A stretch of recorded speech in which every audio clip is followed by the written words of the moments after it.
Gestores públicos a serviço do capital e da criminalidade. Judiciário de nada adianta e trabalha para atender a demanda do sistema capitalista, rasgando as leis. A população paga a conta e serve como massa de manobra a pequenos interesses. Brasil, terra de muitas leis a serviço do crime público organizado. Bom, o Alexandre tem que sair lá cumprir a sua missão. Eu agradeço. Sempre que a gente chama o Alexandre, ele comparece e a gente só acende essa chama de acreditar que o servidor que existe e que podemos melhorar muito essa questão do servidor público. Normalmente, os servidores públicos, aqueles indicados, comissionados, trabalham a serviço de quem está no poder e não a serviço da sociedade. Até alguns se compulsaram também. Parece que o indivíduo deixa de ser cidadão, passa a ser outra coisa. E a gente vê que o Alexandre, a Mônica, que não pôde estar vir aqui hoje, que também foi processada em relação, são pessoas que são servidores públicos, que atuam com a comunidade, que fazem um trabalho bacana e que pode ser potencializado. E a soma dessas forças, eu acho que a gente vai conseguir fazer alguma coisa. Quando a gente começou o processo de da Rio-20, o pessoal, aquele grupinho e tal, mas a gente já vinha falando que o processo oficial não ia dar nada e não deu nada mesmo. Mas reverberou alguma coisa. Então esse processo nosso aqui, a gente acredita que vai dar também bom resultado. Vou passar logo para o Altamir, para a gente depois passar no Chicão, devo fazer uma fala também em relação a certas imagens que a gente viu e tentar aí tirar um encaminhamento para o Altamir. Obrigado, Gil. Eu queria poder começar dizendo que sinto muito orgulho do que vou dizer. Mas, na verdade, pessoa, começo dizendo que me envergonho muito do que vou dizer agora. Santa Catarina é um estado e Joinville é a cidade mais industrializada do estado que lidera um movimento para que rejeito industrial das condições sejam usados na agricultura. Nós, catarinenses, pessoa, de Joinville, estamos liderando isso. E me envergonho muito. Em 2001, com o meu jornal vizinho, descobri que muitos trabalhadores de Joinville iam até a Tupi Fundições porque podiam pegar lá de graça e ganhavam o que eles chamavam de areia boa. Areia boa, sabe por quê, Chicão?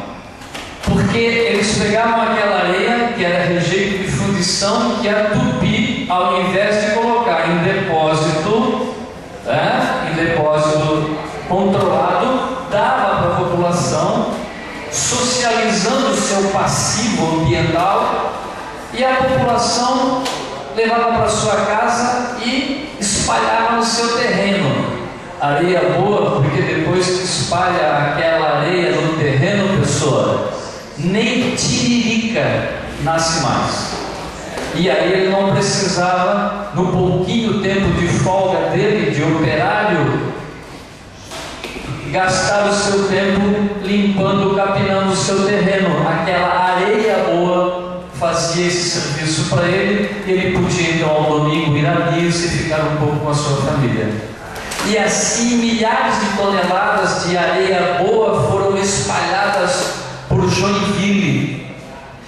Agora, o que é pior é que nós descobrimos na investigação jornalística que fizemos é que a prefeitura de Joinville também ia com seus caminhões até lá, de graça, ganhava essa areia boa de graça, que a empresa pegava suas máquinas e botava nos caminhões da prefeitura, e dezenas de estradas, dezenas de terrenos de obras públicas, pátios de escolas, quadras de esportes foram aterradas com essa areia boa,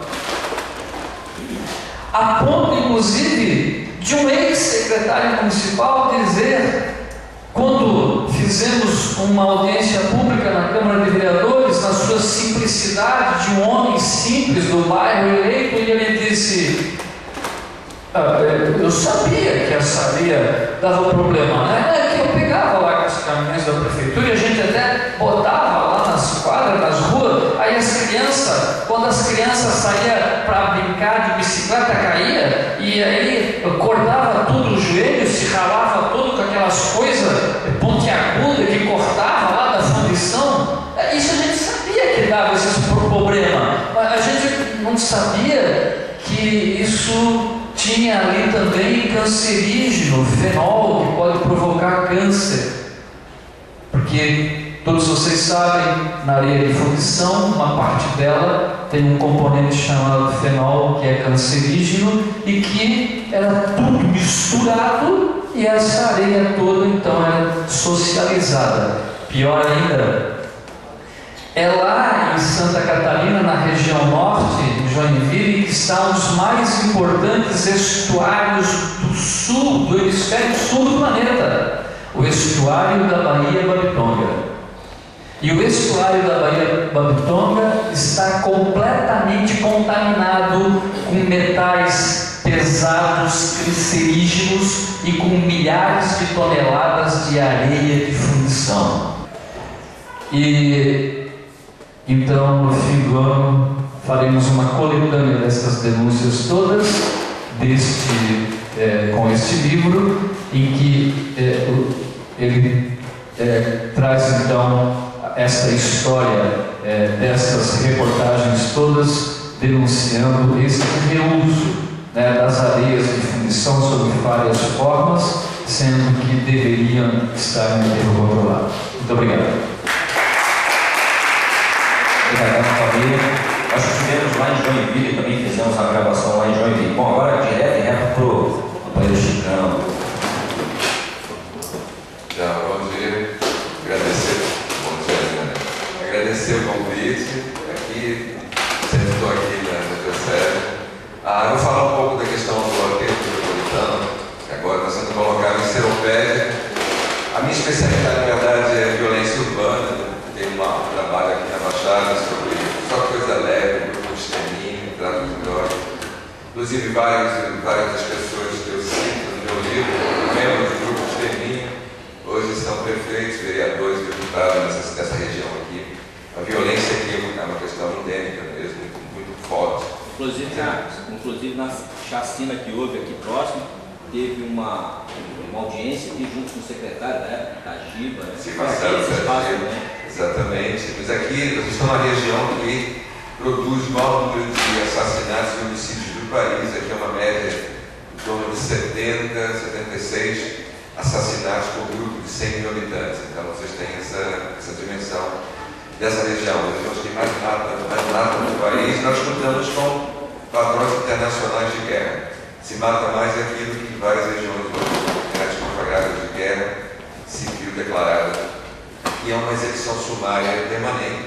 E hoje, o uso dessa violência é muito fácil para essas empresas todas. Lá os Homens do Mar, lá em Mauá, simplesmente ali é a Cosolândia, né? Vocês conhecem Cosolândia, ouviram falar. A família Cosolino dominou durante mais de 20 anos o poder público de Magé. Todas as escolas públicas de Magé tinham o nome de um membro da família Cosolino. Eles são diretamente envolvidos com grupos de extermínio naquela região. Poucos se predispõem a entrar em confronto com ele.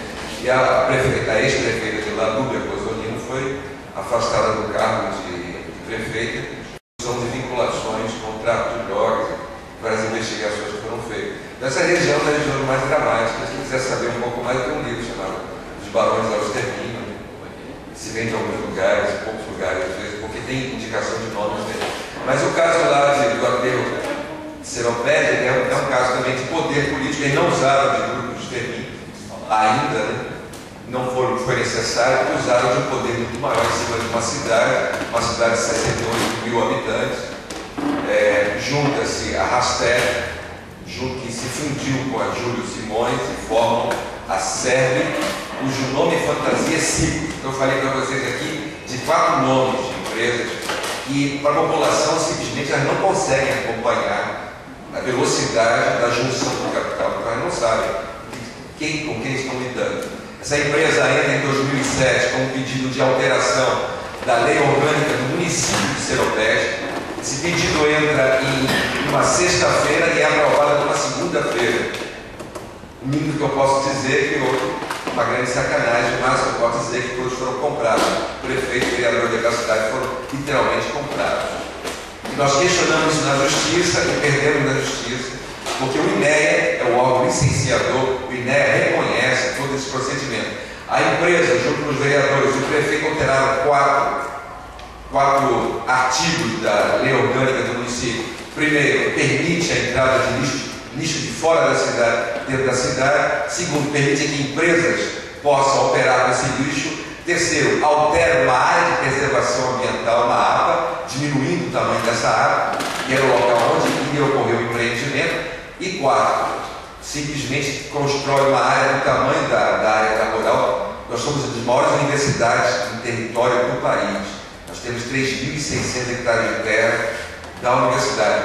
Pois a prefeitura criou uma área desse mesmo porte, 3.600 campos de futebol, para destinar a colocação de lixo.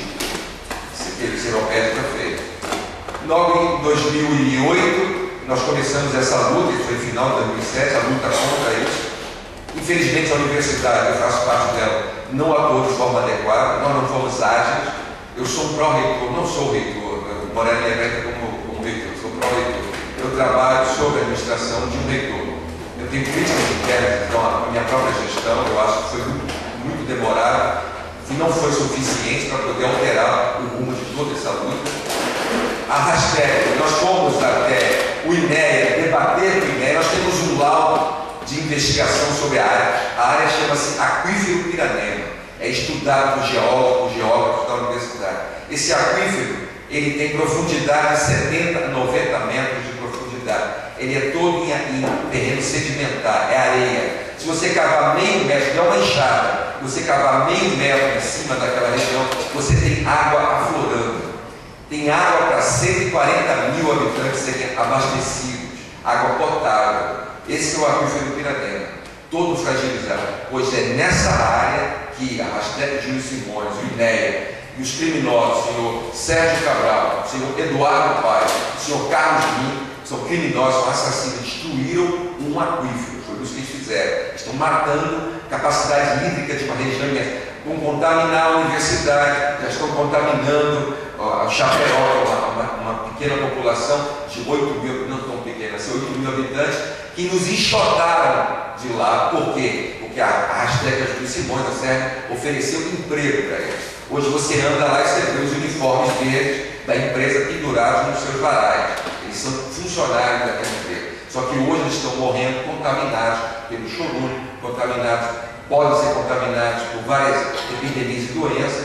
Eu tenho um material todo sobre isso, mas não vou ter tempo para apresentar na visibilidade de todas essas imagens, pelo tempo que a gente está tendo aqui. Mas são grades, eles fecharam o empreendimento com grades, com tela, todos os animais, roedores, pequenos e médios, vão ter acesso a esse lixo.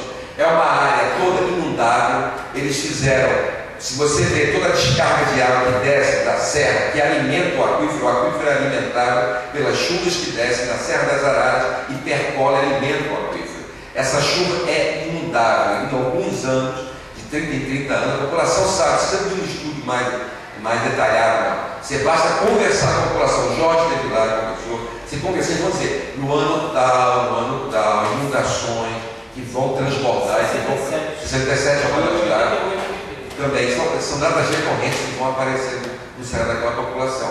Mas isso aí pouco importa para a INEA. Nós fizemos o laudo se contrapondo ao laudo do INEA. O INEA conseguiu técnicos, comprou técnicos que respaldassem o seu laudo de impacto ambiental, e o INEA aceita esses laudos todos, tudo é dado. E as 5 ações da justiça que nós perdemos todas elas, porque o governo federal, a Justiça Federal, entende que os estados têm competência, doada pelo próprio Poder Judiciário, de legislar em cima disso. O órgão competente para legislar chama-se INEA. E esse órgão autorizou. Em cima disso, nenhum juiz é capaz de contestar essa situação. Agora, pasmem vocês. Sabe quem foi o cidadão que deu a licença de instalação, não de funcionamento, mas a primeira administração foi dada por um senhor chamado Paulo Schiavo. Vocês sabem quem é Paulo Schiavo? Paulo Schiavo é simplesmente um ex-aluno da Universidade Federal Rural do Rio de Janeiro. Esse cidadão foi formado em engenharia florestal. Ele na minha frente disse que nunca daria esse laudo. Foi ele que assinou e deu esse laudo. Sabe, se chama isso dinheiro, poder, compra. Chama-se o senhor Sérgio Cabral, Eduardo Paz, chama-se Carlos Niques, chama-se o esquema de poder por trás de toda essa estrutura. A hashtag, quando nós fizemos a visita técnica para ver lá, a tripla camada protetora não existia. Ela ia até um determinado momento, ela não tinha acabamento, ela terminava no próprio solo. Se houvesse vazamento, aquilo contaminaria. O sistema perfeito eletrônico de detecção de vazamento nunca existiu ali, nem sei se está existindo. E se vier a existir, sabe o que vai acontecer? A hashtag, isso não é um sistema que o INEA tem acesso imediato. Vazou, acendeu uma luz vermelha no INEA, não. A hashtag opera os dados para enviar para o INEA. Você pode ter contaminação ali e os caras maquiarem tudo. E eu, na briga, nessa luta, vim como débil mental, já sou débil mental, fui denunciando o matador na Baixada, só pode ser na luta. E a família, coitada, paga por isso. Eu, como débil mental, fui aqui em Adrianópolis, a 50 metros da entrada do portão do aterro CTR de Nova Iguaçu, invadi uma propriedade privada, coletei 3 litros de água e levei para o laboratório da Rural. Aquela água é toda, com isso 50 metros de distância do aterro ali. A água é toda contaminada por ferro, amônio e enxofre.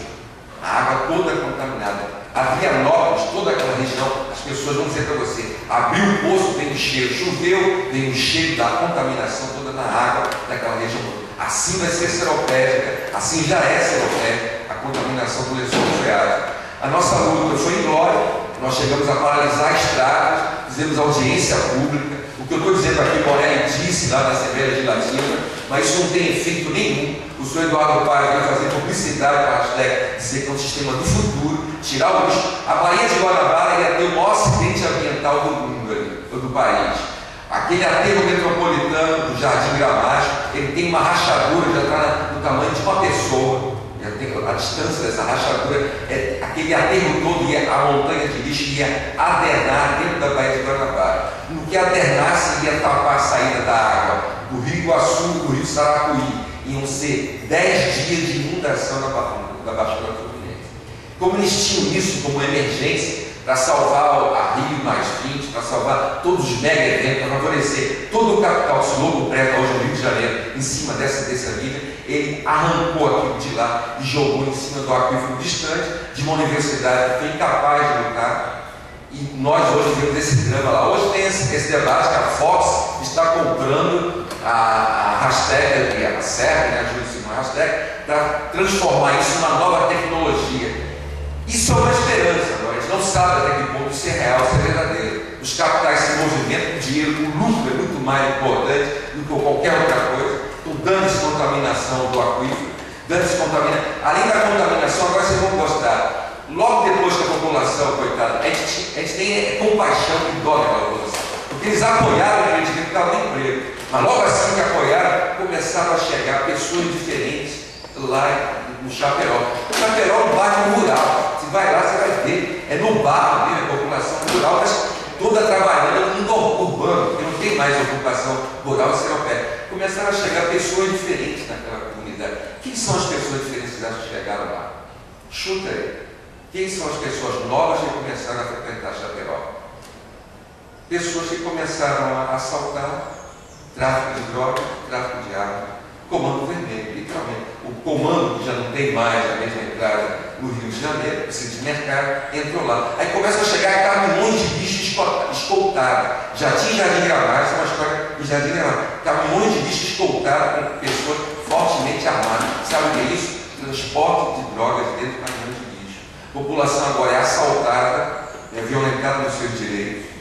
Não há nenhuma proteção. A possibilidade de epidemia de leptospirose com enchentes aumenta muito. O aumento de moscas que transmitem doenças agora é impressionante, como você já fala. O cheiro do lixo já é sentido, vai chegar na universidade rural. e a contaminação do lençol freático, numa área riquíssima. Se vocês forem ver a região, vocês choram, porque é uma planície belíssima e tem no contraforte dela toda a serra das araras. Quando tem um pôr do sol ali, é de chorar. Você vê a beleza e chora pela destruição daquela região.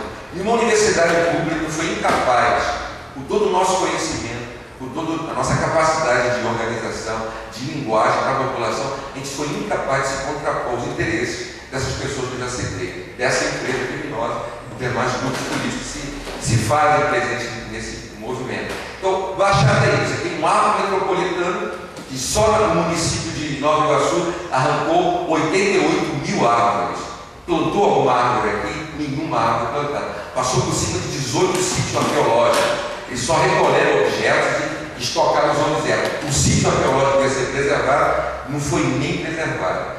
Neles tem aqui o uso da violência pública, os grupos de extermínio aqui, todos têm vinculações com grupos políticos e com a polícia militar, a polícia civil, bombeiros e guardas municipais. A estrutura de segurança pública aqui é toda reorganizada e remontada para ser menos grupos de extermínio, milícias.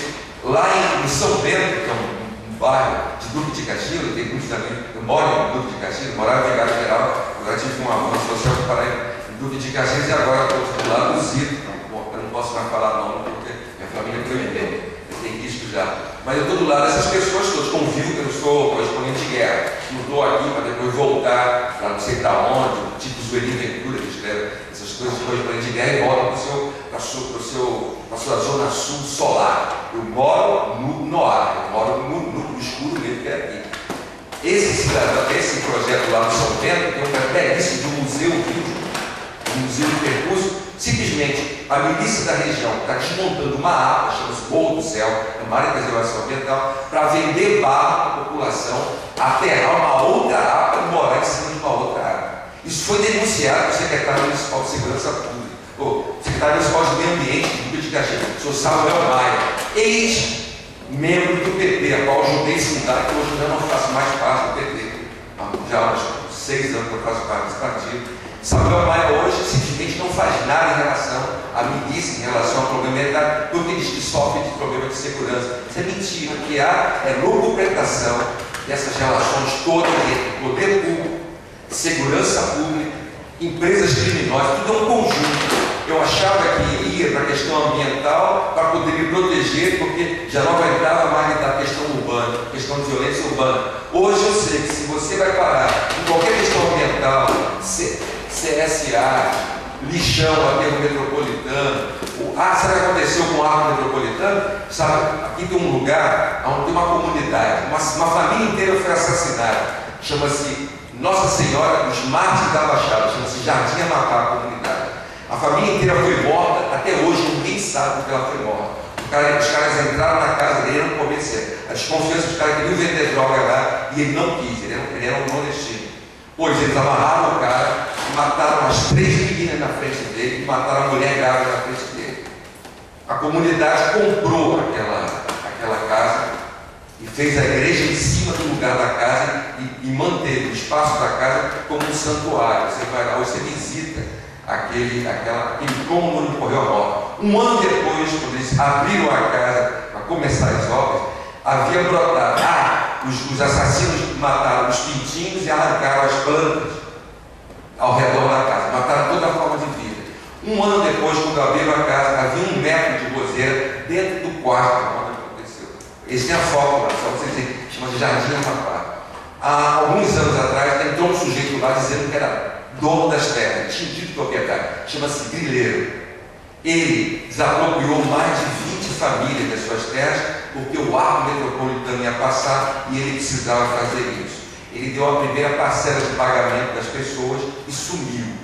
Ele obteve acesso a informações privilegiadas, aonde o arco ia passar, acesso a cartórios que fizeram falsificação de documento, e ele roubou essas famílias todas lá do Jardim Amapá, tive lá porque essa história toda. Então, todos os movimentos que o Estado faz aqui dentro, o INEA licenciando, a título de propriedade, cartórios, milícias que vão controlar água, luz, terra, distribuição de gás, todos os serviços públicos hoje no Rio de Janeiro, na Baixada Fluminense, são controlados por grupos econômicos, políticos, que vão usar da violência, da criminalidade, vão usar do seu poder econômico e nos massacram. Então, essa é a realidade da Baixada, que se vive aqui. Se a gente for ficar aqui para falar todos os grandes problemas, a gente não vai conseguir sair daqui, essa é a verdade. Então, essa fabuta lá, em Sinopé, Gilboneira acompanhou, o Morelli, várias pessoas acompanharam essa luta. Até agora é uma luta derrotada, uma luta perdida. A nossa esperança é que, pelo menos, haja dentro da Fox alguém com um mínimo de consciência política ou social, alguma coisa que possa fazer algum movimento contrário a isso e alterar essa lógica de enterrar lixo e contaminar. Está sendo feito lá. Muito obrigado. Isso, a participação de todos e que o que foi trazido aqui possa reverberar, possa trazer alguma diferença no processo. E a gente espera, como o Morelli falou, que o processo cresça e que a gente consiga juntar mais gente para as próximas reuniões. Obrigado.